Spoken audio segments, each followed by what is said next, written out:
Така, как се обслужва вратата в аварийна ситуация, когато дори вътрешния вградения UPS е изразходван? Отключва се с ключето, работи с много голяма лекота, значи дори дете може да се справи с това нещо. Тази вратичка, която представлява лост на съединителя, сама се подава навън, за да е по-лесно да я подхванем.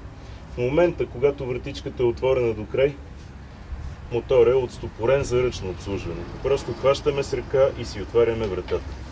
Много важно нещо е, след като сме прекратили ползването на ръчно и заключим от тук, най-важното нещо, за да не си самоунищожим автомата, е да бутнем вратата лекичко на ръка, докато чуем ето това изштракване. Това е задължително всеки път, след като е обслужвана вратата ръчно. Можем да извадим ключето и да затворим капачката, за да не се праши, за да не се пълни с сняг, с дъжд, да замръзне и така нататък. Общо взето това е много добре направено при тези мотори, много лесно е за обслужване. Мога пак да го демонстрирам. Отключва се с голяма лекота, тук няма никакво съпротивление. Вратичката вече се е подала, хващаме и издърпваме, тя въобще не се съпротивлява, много лесно става това нещо. И вратата вече е ръчна.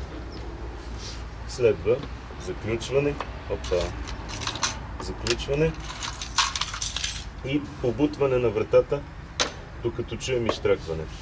След което си затваряме капачката, за да не ни се съка. Това е цялата процедура. Вече може да се ползва на дистанционно.